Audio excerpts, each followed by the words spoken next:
welcome to The Explainer. Today, we're diving into the pretty dramatic origin story of how we study law. And you can forget quiet libraries and dusty old books.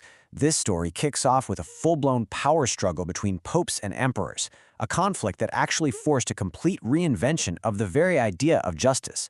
So let's get into it. So this was the single most explosive question in 11th century Europe. And this clash between secular and spiritual authority, it wasn't just some political debate. No, this was a crisis that would force everyone to rethink the entire concept of law itself. All right, so our story really gets going with a massive power grab.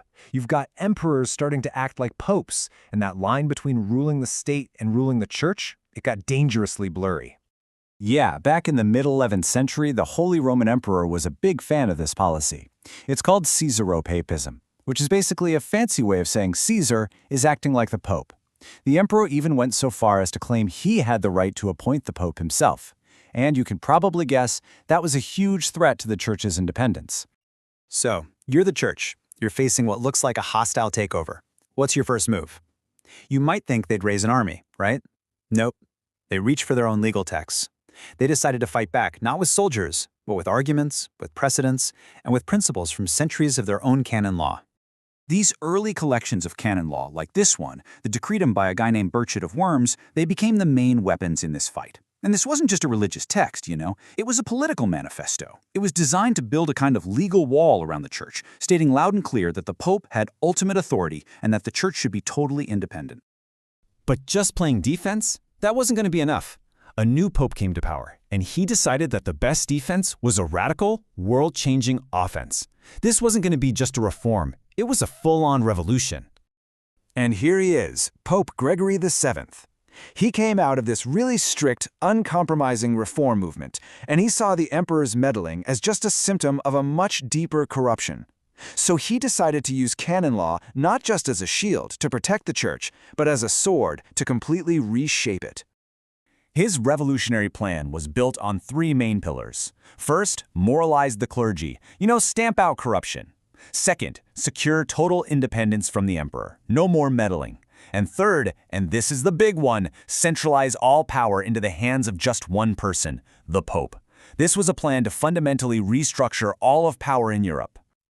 Now this is where the strategy gets incredibly bold. This quote is from a document called the Dictatus Papae, and it lays out 27 claims of papal power.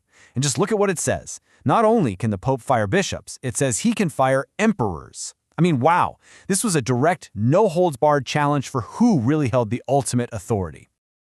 Okay, so after all that fire and fury from Gregory's radical plan, a kind of exhaustion started to set in. This constant conflict was just tearing Europe apart. So a more moderate voice began to speak up, suggesting that, hey, maybe there's a better way to do this than an endless battle for dominance. A really key figure in this new, more moderate phase was a French bishop named Ivo of Chartres. He was a canonist, a legal expert, and he believed that good government wasn't about one side crushing the other. It was about finding a way for the spiritual and civil powers to actually cooperate. And this quote, it just perfectly sums up his whole idea. Different, but not opposed. Ivo argued that two rules that seem to completely contradict each other can often exist together in the same legal system. He thought the goal of a legal thinker shouldn't be to prove one rule right and the other wrong, but to find the harmony between them. And that search for harmony? Well, it sparked a truly revolutionary idea. What if the whole point of law wasn't just to collect and enforce a bunch of rules? What if it was to analyze, interpret, and understand them as one coherent system? This right here, this was the moment legal scholarship as we know it was born. The whole game shifted from just piling up old rules to systematically thinking about what those rules actually meant. It was a huge move from simple collection to critical analysis. See, before this big shift, law books were basically just long lists of these auctoritatis. These are the raw materials, the source texts themselves, a decree from a council, a ruling from a pope, whatever. They were all collected, but not really explained. But now, scholars started adding their own analysis right there next to the sources. These commentaries were called dicta, and this simple little addition, it was totally transformative. It turned a list of rules into a textbook. It's the direct ancestor of pretty much every piece of modern legal commentary we have today. So this new, scientific approach to law was powerful, but it really needed a master to bring it to its full potential. And that master arrived in the form of a teacher in Bologna, Italy, a man named Gratian. Now, to really appreciate what this guy, Gratian, accomplished, you have to understand the scale of the problem. He decided to organize over 1,000 years of church law, and we're talking about a chaotic mix of scripture, papal decrees, council decisions, and local rules, a lot of which flat out contradicted each other. And his solution was this absolutely groundbreaking work. And, its original title tells you everything you need to know, the Concordance of Discordant Canons. I mean, his whole mission is right there in the title, to create harmony out of 1,000 years of discord. And his method was just brilliant. He didn't just list the rules. For each topic, he'd present a legal problem, lay out all the conflicting sources, the auctoritates, and then he would insert his own commentary, his dicta, to analyze the problem and resolve the contradiction. It wasn't just a book of laws, it was a system for thinking about law. Now here's the crazy part.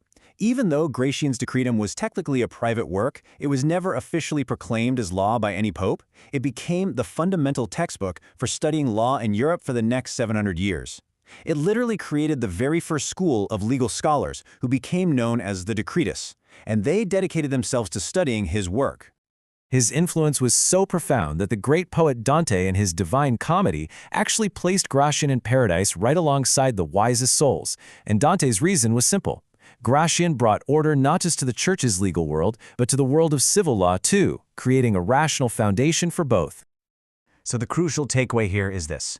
A raw, messy power struggle between an emperor and a pope accidentally forced a revolution in how we think. It led to the radical idea that law isn't just a collection of commands, but a rational system that could be studied, analyzed, and harmonized. So every time a lawyer distinguishes between the letter of the law and its spirit, or a judge works to reconcile two conflicting precedents, they are walking in Gratian's footsteps. This medieval battle for control literally gave birth to the way we think about law and justice today. Knowledge transcends time. Truth endures.